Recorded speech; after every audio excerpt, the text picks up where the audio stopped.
Okay, greetings, brothers and sisters. This is the 190th edition of the Journey series. This may be another standalone video on my Gratefullness meditation channel as well. It's more to do with the thoughtlessness. You know, uh, it's kind of interesting that this happened the way it did. Like it's not an accident. So I would say about 6 months to a year ago, probably even like it's maybe even longer than a year. I don't know. I, attempted just to not think about anything, for an extended period of time, my meditation. And, I'd had moments like that happen just sort of organically, where you would just not think of something, but you wouldn't be aware of it. Your mind would just settle down. So, the Sahaj Marg system isn't about self mind control, not the mind control that you get from the government or something, or, some nefarious, whatever it is, right? Organization, but being able to control your own mind in a very dominant way. Like nothing in Sahaj Marg is supposed to be done in a forceful way. It's not supposed to be, beating your mind into submission kind of thing, or any part of your system. It is about subtlety and, like letting it, when you have thoughts, you treat them like uninvited guests. You just ignore them. You don't forcefully try to get rid of them. During the cleaning process, use your will force.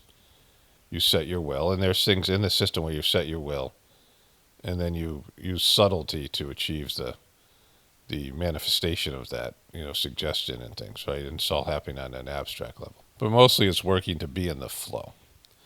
And so, um, very specifically, it's just about achieving something that needs to be achieved, that you need to achieve, that all the powers that be, the divine powers that are there, are helping you achieve something. You're just accepting it, right? You're accepting the condition. You're going along with something that is meant to happen. So there's no sense of having to you know, grind your teeth together and muscle your way through and grind it out and force something that's not supposed to happen, right? So this idea of a thoughtless state is you're just allowing your mind to relax and not think, right? Because you think all the time, even in your sleep. I mean, your mind is doing things subconsciously, and it's doing things to keep your physical system going. Whatever your brain does, not your mind, your brain. Your mind is a field. Your brain is, the physical brain is doing things that you're just like your heart's beating, your brain is doing, when they say you're brain dead, like you need your brain to keep your functioning, right? But it's just allowing your brain to rest in a sense and not entertain any of these thoughts and get rid of this idea of random impulsive thoughts that just pop up that you can't control. Like people have obsessive thoughts and thoughts that, think about all the psychological, people's money that they spend on these, psychological, therapy sessions and drugs and all kinds of things to keep them from having these self-destructive thoughts, suicidal thoughts, murderous thoughts, any negative thoughts that they have, right? Where these thoughts are, the separate, split personalities, these things, right? Where your mind and your brain and your, whatever your consciousness is taking control of things and making you think things you don't want to think, or you see something in a movie that disturbs you, or you see something in life, you traumatic event, and it keeps on coming back up, and you can't process it. Like you don't want to see it. It's so traumatic, you can't deal with it. You went in a state of shock, and there's all these functions of your brain that your consciousness that. I mean, there's sleep, and there's different levels of sleep and brain functioning during those levels of sleep. Same thing with meditation and these other things. And your brain goes into has many different modes and functioning and things like this. And so, people's inability to control negative thoughts. And again, using force doesn't work. You can suppress them, but they're still there. So it's none of those things, right? It's allowing a natural state of thoughtlessness, which can be achieved through the Sahaj Marg meditation. And so I was like, well, I don't have to, I could like not think about anything. Because in meditation, there's a flow to it. And also there's information being downloaded into your system. Sometimes the thoughts that you have are coming from a divine being through a channeling process, or, you're a soul. Like, one of the things that was very interesting is that the medium, the Sahaj Marg medium, who takes Whispers of the Brighter World messages, would take these messages from Charji's soul. The master, the living master, was Master Charji, the third master. And Babji was an excellent medium. And he opened up he created the capacity in Charji to be a medium, but Charji just wasn't that. Like, that was something that Charji couldn't do. Like, everyone has their sort of style and their abilities. And he worked so hard, he couldn't have done, like, the medium, the French medium, took 20,000 channeled messages. It's the most that's ever happened on, in the world. And she was physically unable to do anything else. She couldn't hold a job. She couldn't even go to gatherings because of her back issues and her physical limitations. So she sat in a room and took these messages, and people helped her. She was almost like a handicapped person. She was in a horse accident and fell off a horse when she was a kid, and a doctor she described as a butcher fucked up her back. And she was never able to function as a person after that from a childhood. She was in constant pain, like nerve pain and shit, that debilitating. And so, she could do these messages. And she had a past life as a medium and, as a disciple in various spiritual traditions, so she was well versed at this.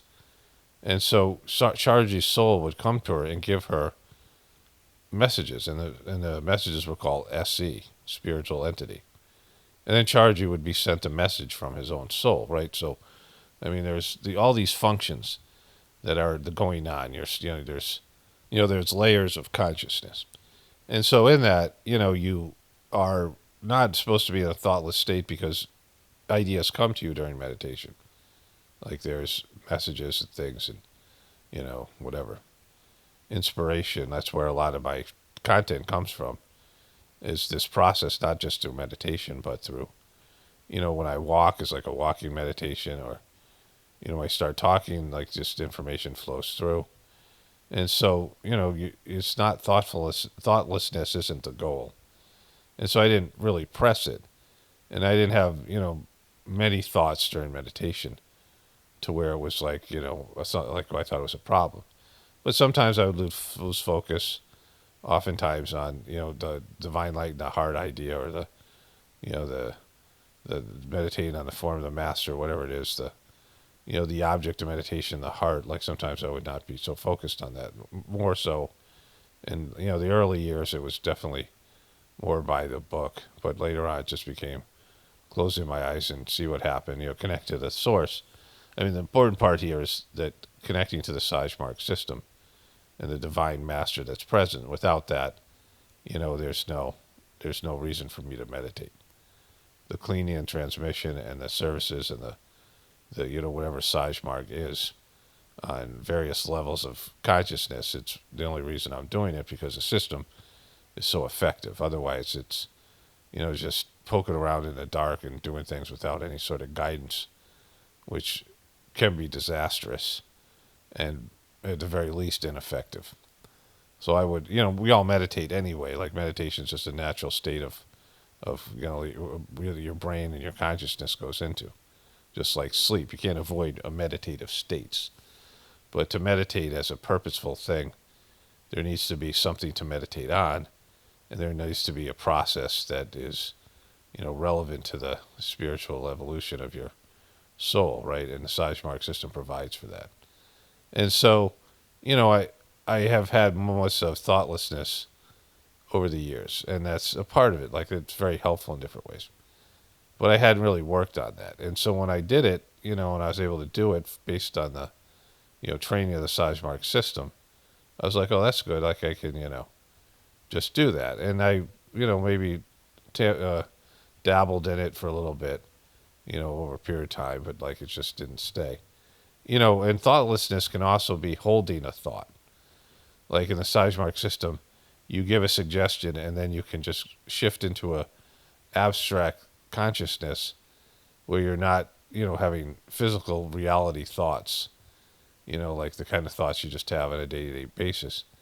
And you're focused, you're putting your will behind that suggestion. So that's something you would do as a preceptor, as like holding a thought, but also as an abhyasi in your own capacity of meditation, right? But, these positive suggestions that are given, and there's, trainings, the preceptor training is specific, and I'm not, going to get into that part here in terms of, maybe that should be discussed in the future, but, in self-suggestion. But it's like having the thought of a star of sensitivity in your heart that we did during those 7-day period.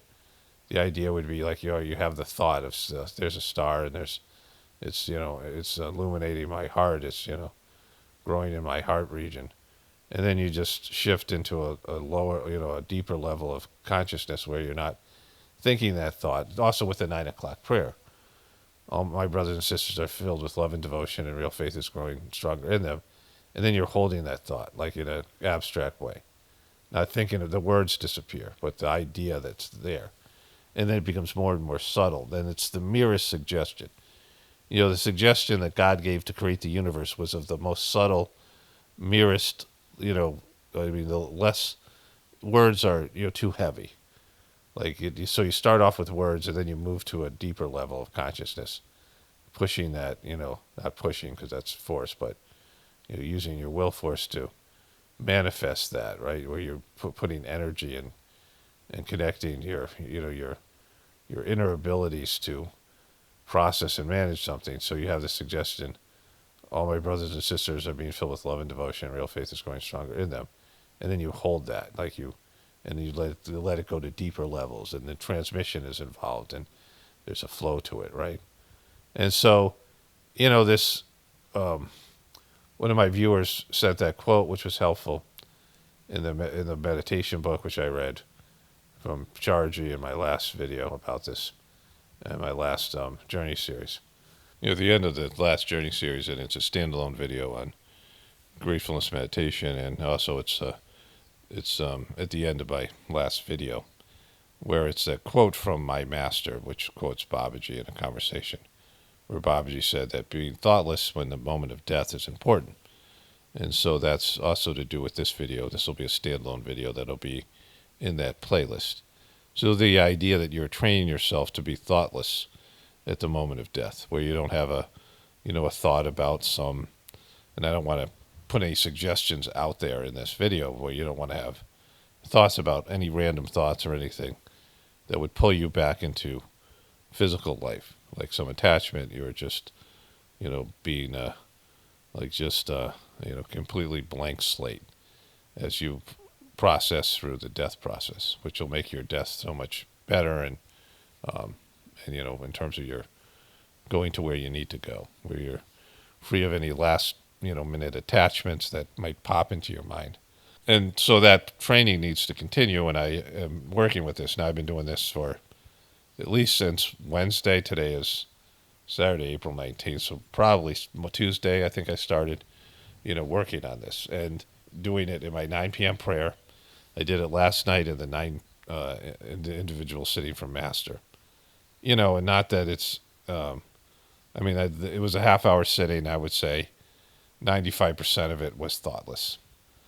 I was in a thoughtless state. And then, thoughts might come to you, but now they're coming to you not self-generated. So it makes it easier to accept information when you're able to get into a thoughtless state. So I'm really pretty pumped about this on a, it's working, it's helped enhance the sitting I gave Wednesday, the sitting that passed through me, the absolute sitting.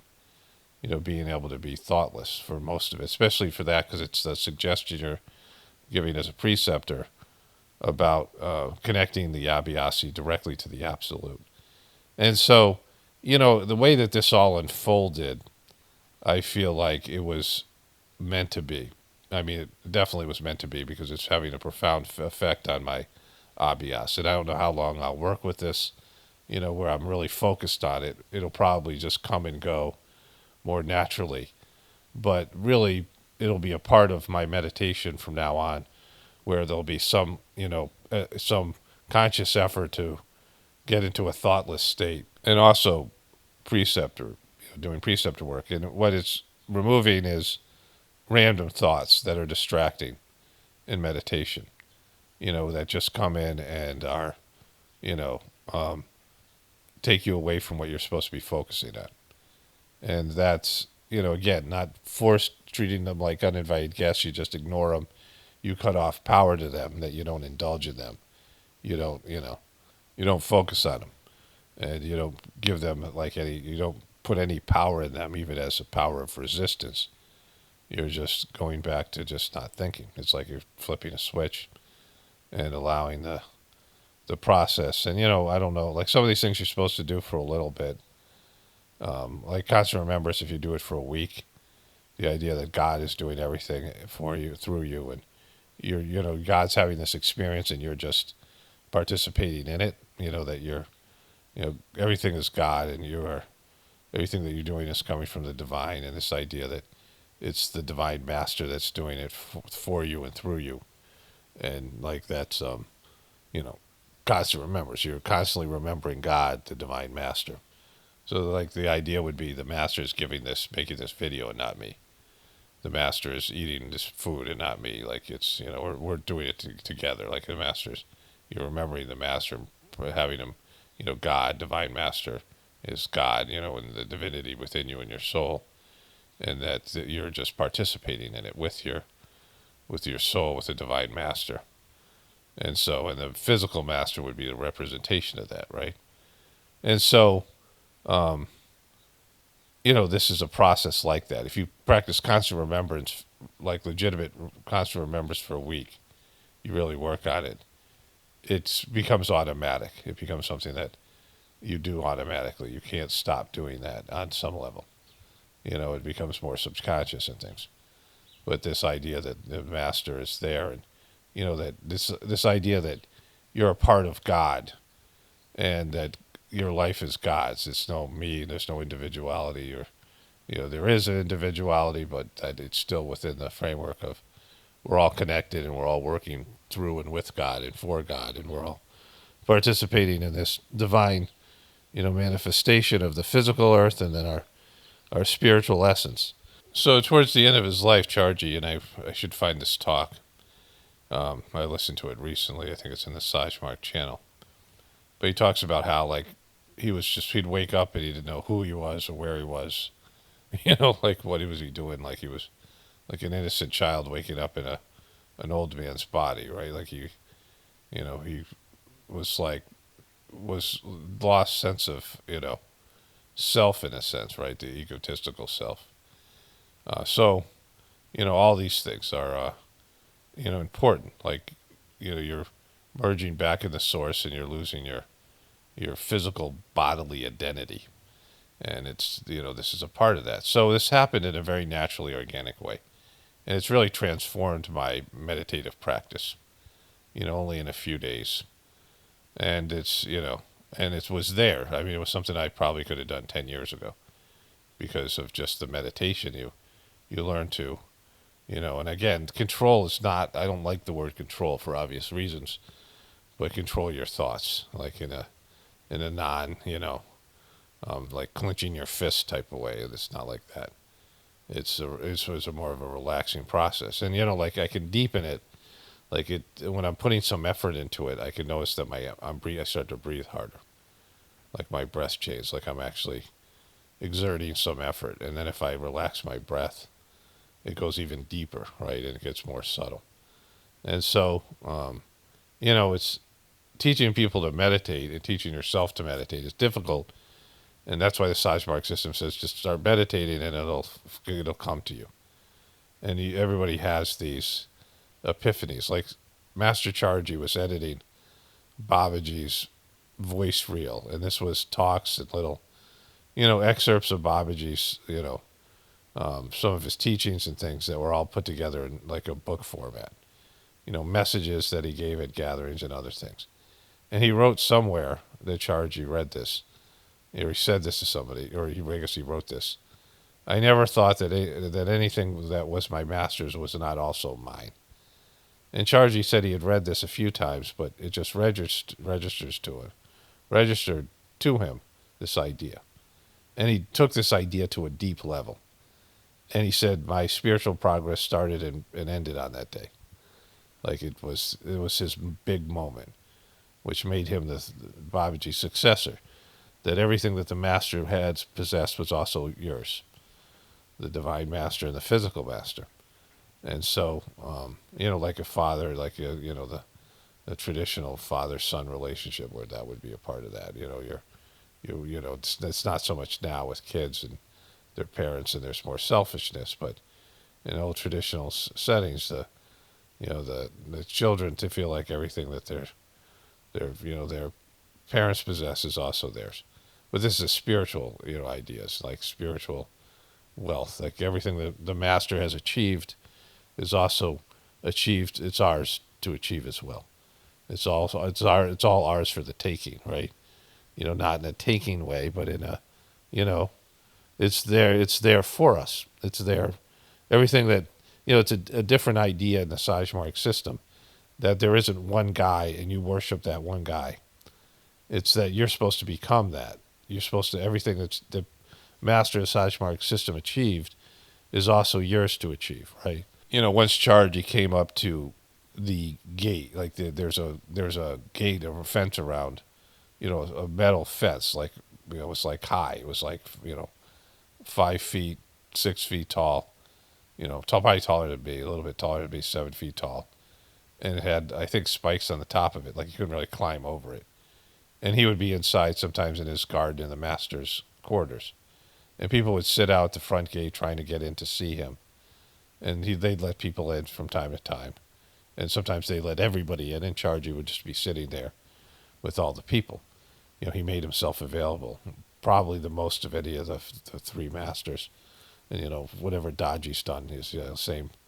Daji's even worse at giving of himself, but, that doesn't matter because he sucks. But there's a time where there's a bunch of people sitting out there taking pictures of him, like, just like not cool stuff. And Charji went up and opened his arms and said, loot me, right? Take anything that I have, you take it, right? I'm not withholding anything. So it's just your choice as a practitioner of the system, like how much you want, because everything that you take from the Divine Master comes with you have to use it for God's will, like you have to use it for a purpose of service. And so the more you take, the more you're responsible to work, the more that you participate in the system. Like even for what I'm doing here, right? The more that I receive, the more that I have to pass it on in the gratefulness meditation, and the more I have to take on, right? These types of things. But anyways, so this whole idea of thoughtlessness, and it's contributing to, it's a condition that has been opened up. And it just, like I said, the timing of it, after we did the 7-day sitting, Babaji's birthday gathering's coming up in 10 days. And so, all of those things. In fact, I have to, reminding people here that maybe if you want to do the 7-day sittings again, the 7 sittings in 7 days, or any of the other, the 3 sittings in 1 day, and these things, or just, focus on doing some of the individual sittings that are there, whatever it might be, or starting the meditation, doing the 3 first individual sittings, which I'm going to redo these sittings because, I think the capacity to do these sittings has grown from reading the preceptor book again. And then also, this thoughtlessness thing, because the sitting that I did Wednesday was so much better. But, just doing the 7-day sittings, 7 sittings in 7 days, and all the things that are happening and the timing of it, what's going on in the world, and the stress and the end of the, the system, like some of the big, you can see the system coming down around us. It's really, I don't know, important.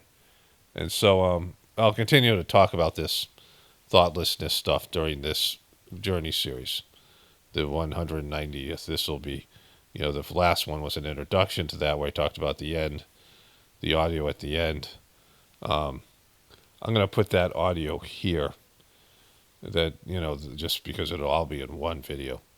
But this will be the audio that I did yesterday. That was the end of the journey series and stood alone. And I'll do that for the journey series. But it also, for this, if you're listening to this on Gratefulness Meditation, it's the video entitled, I just put it up yesterday. I have to open up that tab here. But that video is entitled Thoughtlessness, the Thoughtless State at the Time of Death. And I'm going to make that public right now. And that is from April 19th.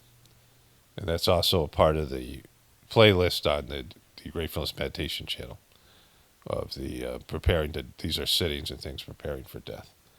Okay, so let me wrap this one up here. I'll probably put this also in my, I'll definitely put this in my, the end of my video. And there's some whispers messages that I meant to include in my last video, my normal video.